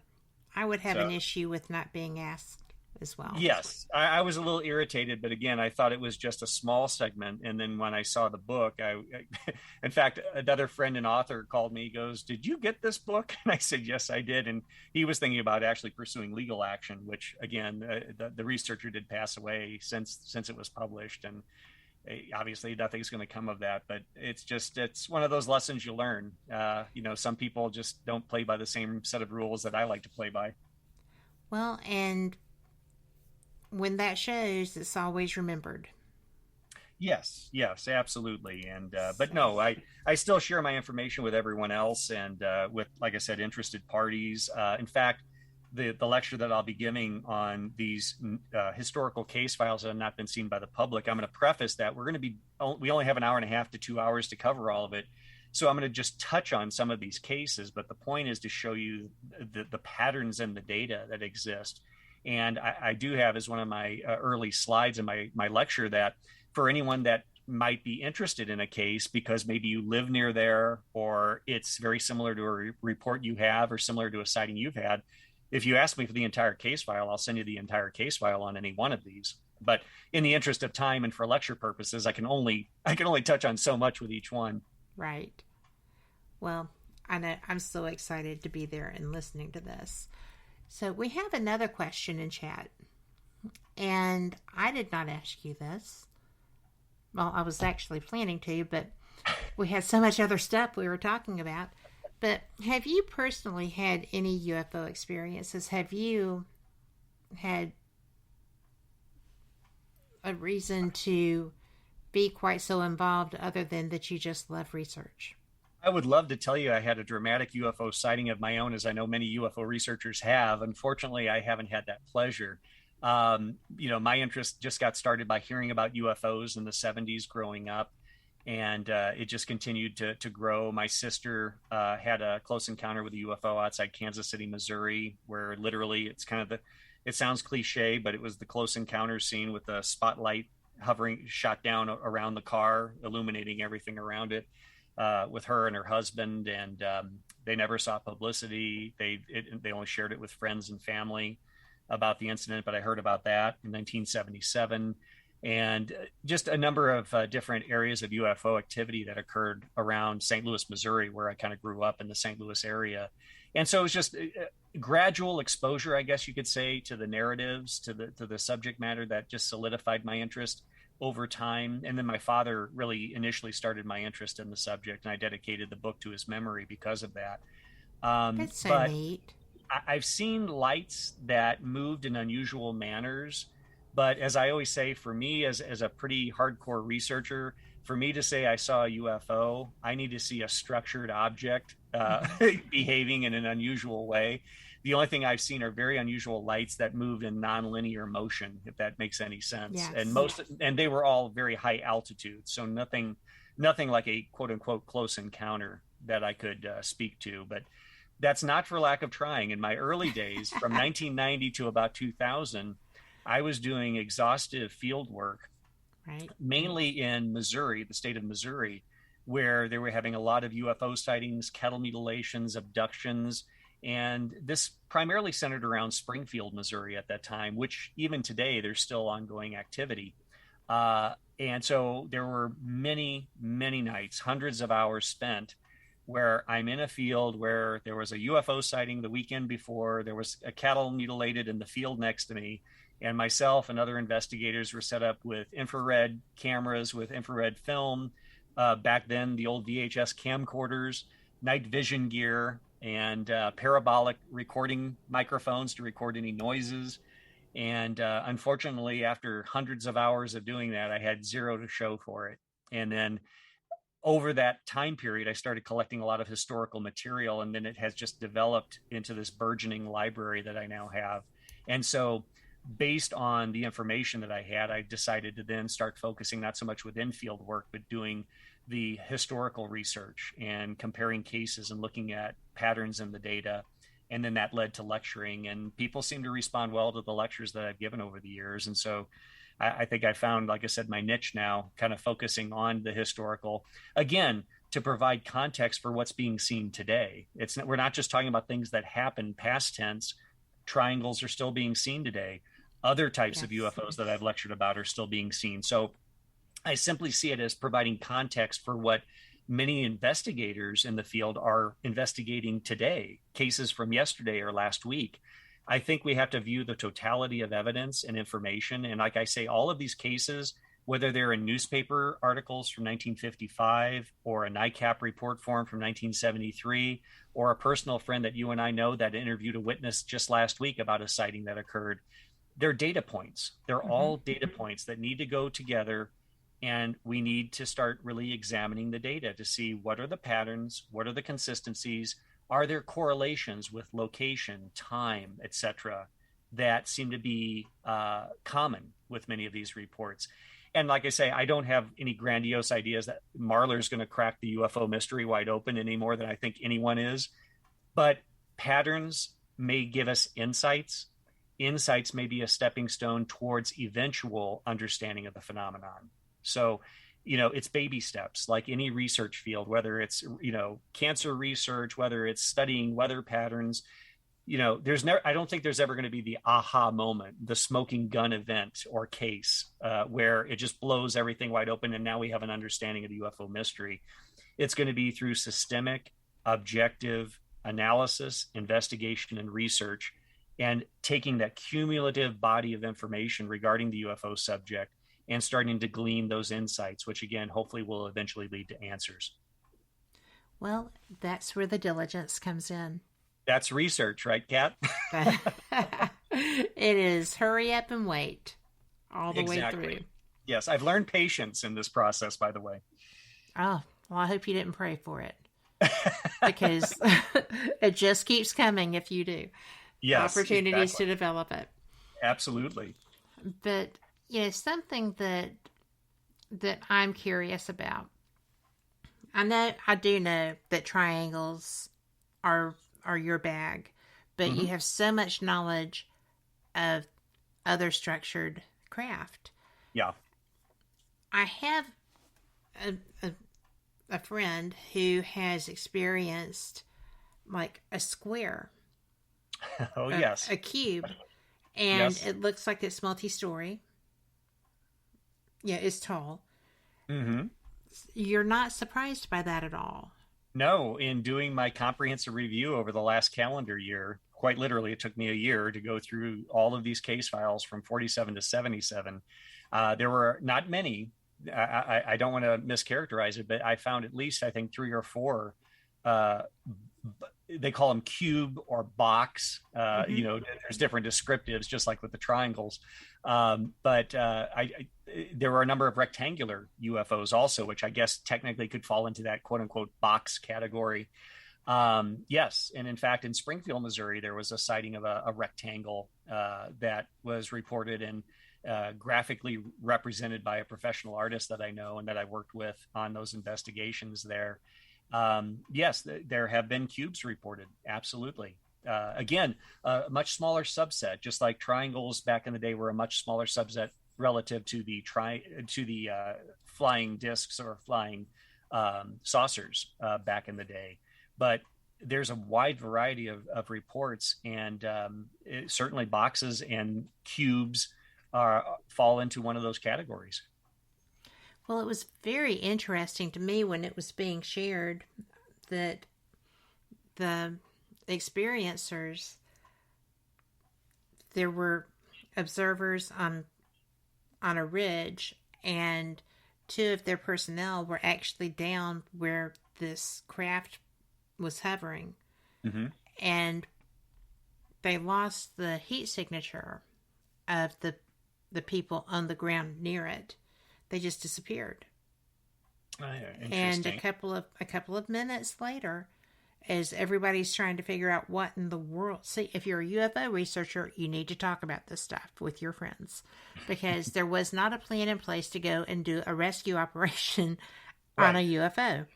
Right. So, you know, so when their friends, colleagues disappeared from anything that they were using to monitor them, and they all are monitored, there was, to be the level of personnel that these were, I would say it was panic. They would not. But there was consternation at the very least. And as they're getting ready to implement any kind of plan, the people reappeared. And did the 2 individuals who disappeared, did they have any ill effects? Not that I'm aware of, and not that they were aware of at that time. Well, that's good. Well, yeah, that's reassuring. Well, it is, because, you know, it's like when I spoke with Travis Walton, and he felt that he was actually rescued in his abduction experience because of the wash from whatever propellant that was. Right. Yeah, there wasn't something so dramatic here, but I'm sure the physicals were done after the fact and things of that nature. But these were people that have planned this. They have investigated together for a very long time. The activity that they have experienced is similar to that which is televised, right? Yeah. On a couple of different shows now. Sure. And these are professional people. They're trained observers. It sounds like they're very seasoned investigators, which, to your point, this goes beyond, you know, the idea that this is just an average citizen that doesn't have any background knowledge. So that's very intriguing, because obviously they're going to be trained and tuned in to look for more details than the average person in a situation like that. Even though, admittedly, like emergency training, you can train and train and train, but until you're in a situation like that, you truly don't know how you're going to react. Yes, and they had not. This was one instance that they had not anticipated. Mm. And now there's a plan.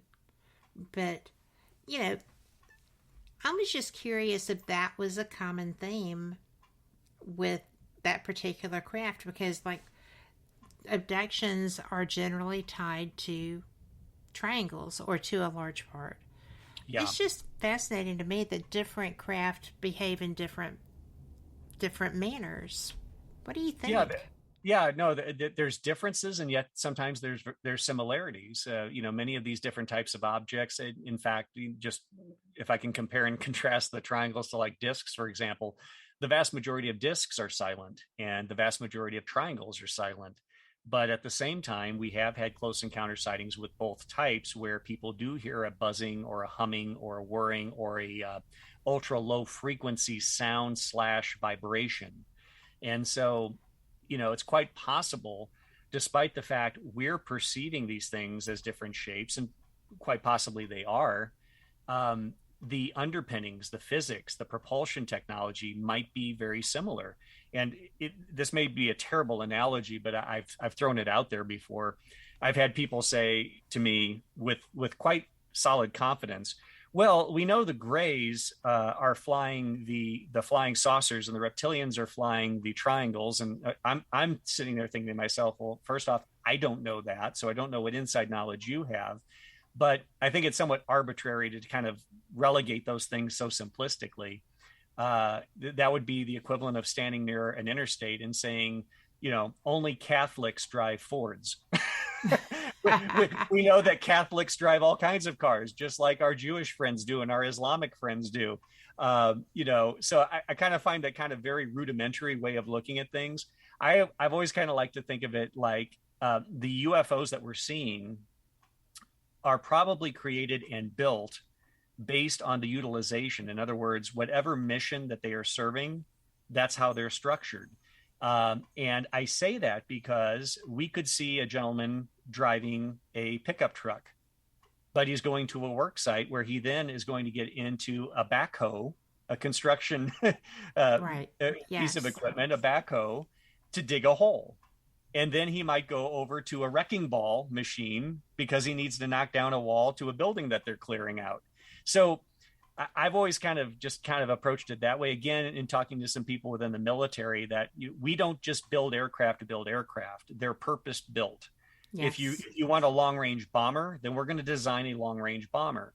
But there's usually a purpose in mind. And if we're dealing with an intelligence, which I think clearly we are, I mean, these aren't just little fireflies at night that people are reporting, then there has to be intelligence. And I would think in line with that intelligence, there's design and there's intent, and the objects that we're seeing are a result or the end product of what they're trying to design or intend to do. It's just fascinating.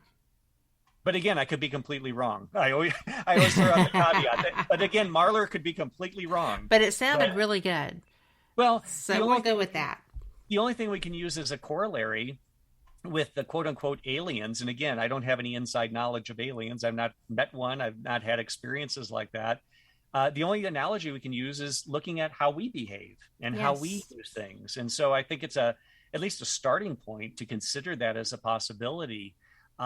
Without going down other avenues or conspiracy theories, etc. But I think that, if this is technology, there's intent behind utilizing the technology, and the design is probably representative of what they're trying to achieve or use these devices for. It's just interesting to ponder that. Well, and one I will throw out briefly is Chris Mellon during Unidentified. And by the way, I should preface this for your audience. Chris and I already knew each other prior to the History Channel's Unidentified, for anyone that may have caught that episode. About 2 years prior to that filming, and about a year prior to the first season of Unidentified, I got a call from a mutual friend in the UFO field, and he said, I was actually driving back from El Paso, Texas on a business trip. I remember it to this day. And he said, do you know Chris Mellon?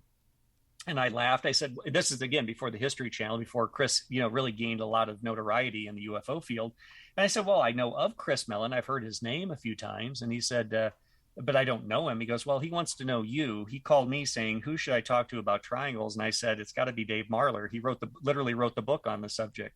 And so about 2 or 3 weeks later, after we compared our calendars, Chris and I had a chat, and I'm sitting in the chair where I sat and talked to him those years ago. And the very first thing Chris said, he goes, Dave, thank you for your time in speaking with me. I just want to tell you, when your book came out in 2013, I read it, and I'm a huge fan of your research. which, coming from a man of Chris Mellon's stature and position, I was rather humbled by that. I was like, okay, if Chris is respecting my work, then I must be doing something right. But that led to an 1.5 hour long conversation about how he had a personal fascination, not only with UFOs, but specifically the triangular UFOs. And so that was before Unidentified. And then when Unidentified came on and they were doing season 2, they were going to focus episodes on different subsets of data. And obviously between Chris and my interest in the subject, that's what led to the episode on triangles and talking about the triangular UFOs. But it was an interesting dialogue, being able to kind of converse with someone of Chris's stature and talk about the subject. And without a doubt. And so I like to say that because I know a lot of people watch television and a lot of it is scripted. I will tell you, at least my episode was not scripted in any way. In fact, I always tell my friends that when you see me meeting Chris for the first time on camera, I was quite literally meeting Chris for the first time on camera. We were in the research room filming the night before and on that Saturday morning. And I was told by the producer that Chris is going to join us. He's going to grab some coffee and he'll join us. And they're interviewing me on camera and shooting what we call B-roll, just images of the research room and the files.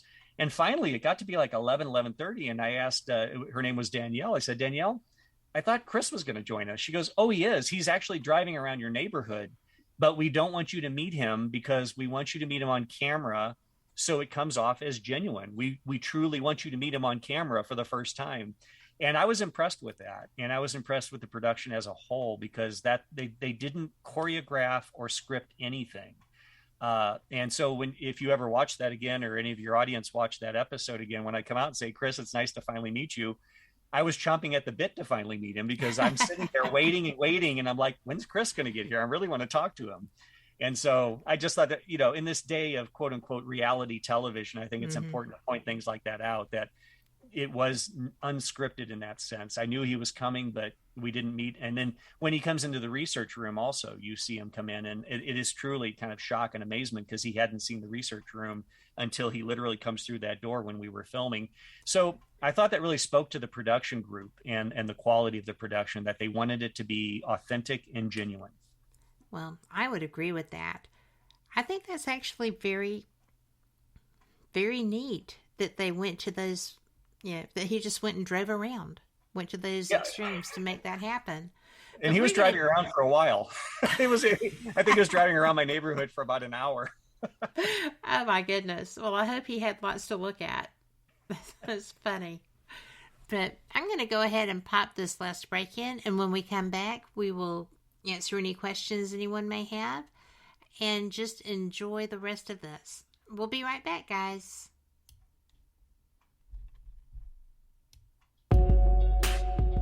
You're listening to WBHM Digital Broadcasting, the best in paranormal talk, only on Paranormal Experience Radio, broadcasting live out of Birmingham, Alabama.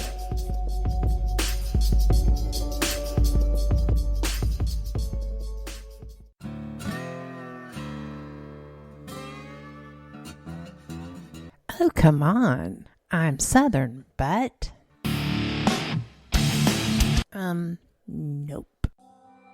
That'll do. Hello. I am Kat Hobson, host of Paranormal Experience here on WBHM Digital Broadcasting out of Birmingham, Alabama. I enjoy having guests from all areas of the paranormal, from ghosts to ufology to cryptids and beyond. You'll find some of the best researchers in their fields bringing you some great information.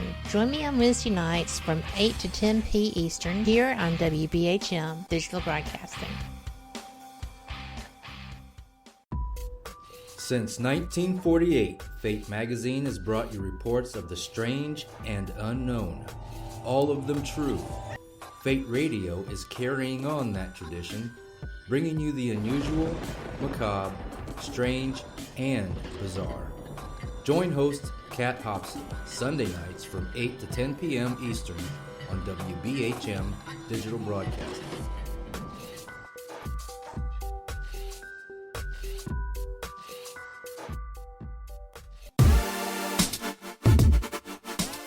You're listening to WBHM Digital Broadcasting, the best in paranormal talk, only on Paranormal Experienced Radio, broadcasting live out of Birmingham, Alabama. Welcome back to the final segment of Fate Mag Radio. I'm so glad you've been here. I hope you have enjoyed David Marler as much as I have. And I also hope that you're going to be at the Ozark Mountain UFO Conference to join us. And I have got to tell you, it is one of my favorite places to be. It's beautiful. It's not that easy to get to if you're driving, but it's dead easy if you're in a car. So, in a plane. But, and it has some of the best guests. Their lineup this year is just phenomenal. I am looking forward to this, and I'm looking forward to meeting you and being able to have a cup of coffee and a conversation about even more of this topic. I look forward to it. Me too. Well, what would you like to leave people with? We've got 10 minutes, and I want it to be all about you and what you want to focus on. Well, I'd like to just touch on a couple cases. I know I've been referencing these historic cases, but just a couple other ones that I'll be discussing in my lecture. And we were talking earlier, Kat, about the square and the rectangular UFOs. Mm-hmm. And admittedly, those things are as aerodynamic as a brick. I would think so. I just couldn't visualize that flying. But something else that I often reference as aerodynamic as a brick is the fact that many of these modern triangular UFO accounts describe the triangle moving not with the point as the leading edge, as we would think with like the B-2 stealth bomber or a delta wing shaped jet. People describe quite often the flat side of the triangle as the leading edge and the point tapering to the back.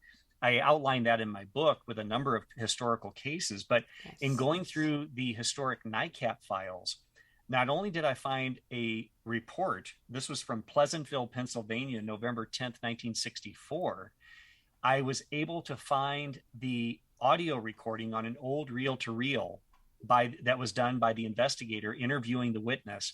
And so I'll not only show you the witness sketch, but you'll hear an excerpt from the witness 1964 describing it.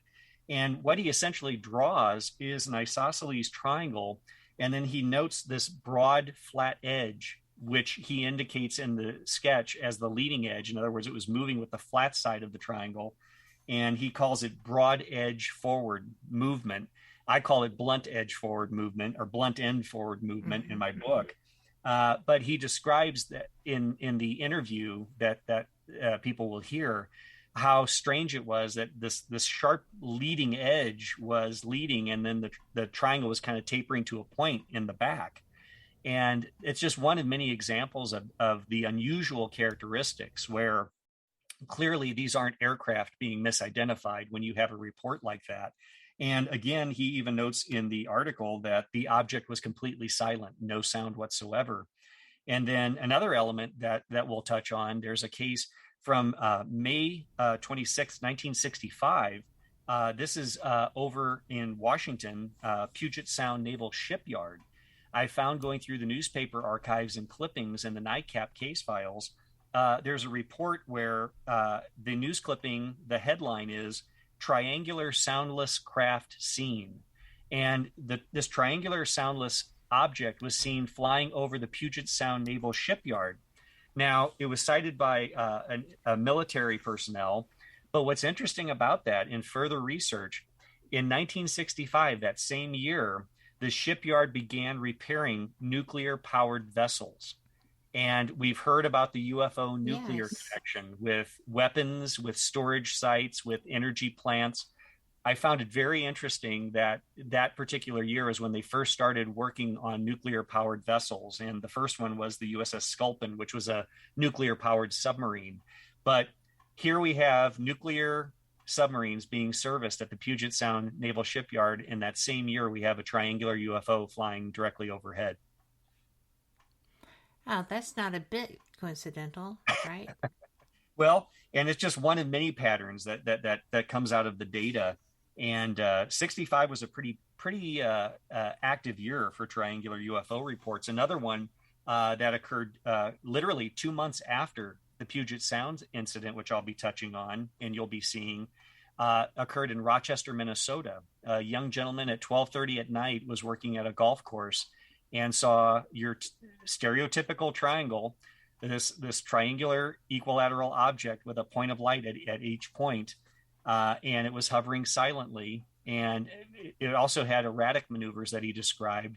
We have a copy of the police report that he filed with local police because he called them out. And we also have, again, in this case, a reel-to-reel interview audio recording with the witness. So you'll be able not to hear it in my voice. I'll let the witnesses in some of these cases speak for themselves. I love that.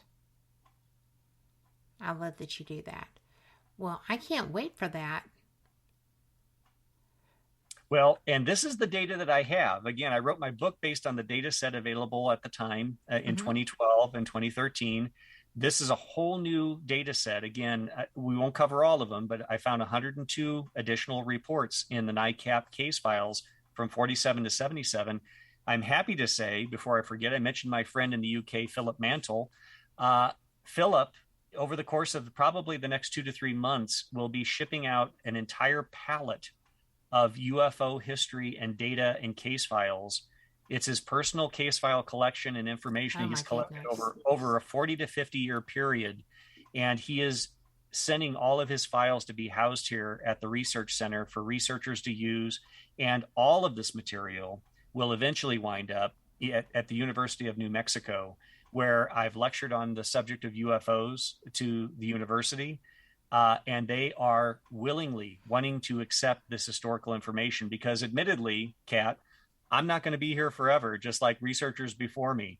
And unlike the other collections we talked about that wound up in the trash, this information, all of it, will eventually reside at the University of New Mexico in the Southwest Special Collections, where the general public and researchers can come and access the material 40, 50, 60 years from now.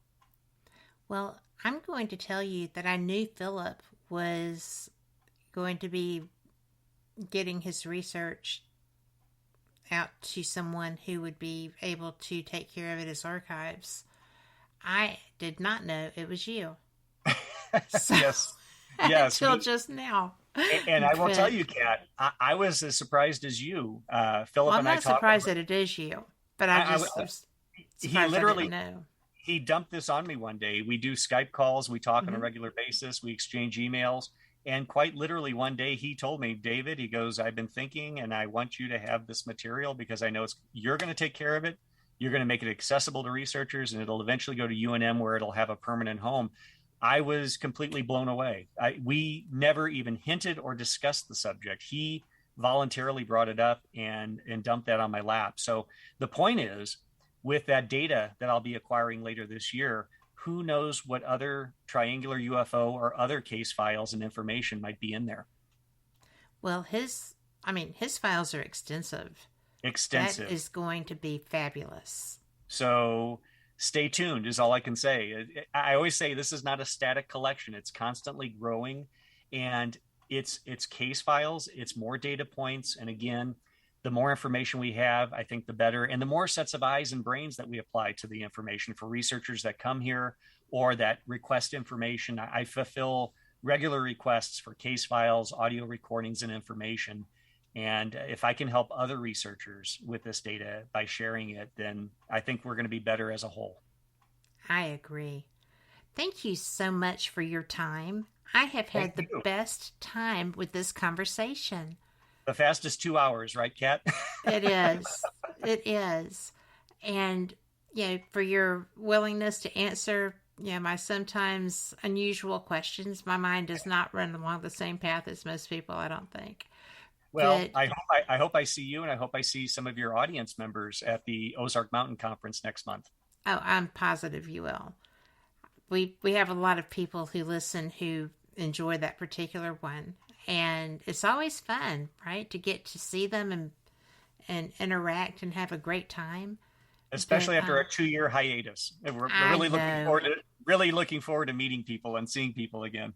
I know, right? So, well, definitely. I'm looking forward to that also. I am going to enjoy your lecture. But For everyone listening, thank you so much. We have had a lot of information.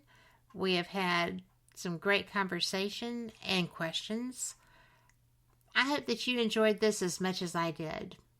And we will be back tomorrow night, actually, Paranormal Pride with Denise Pridemore. Wednesday is Paranormal Experienced with me. Thursday is Universal Truths with Mark Faust. And then we'll be back with Ghost Talk Radio on Friday. And then it will be back to Fate. So, have a great week.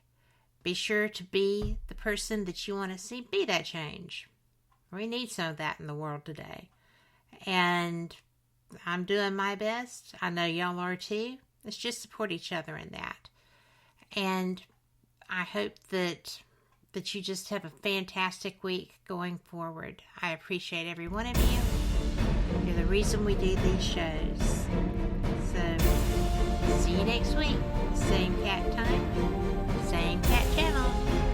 Thank you, and thank you again, David.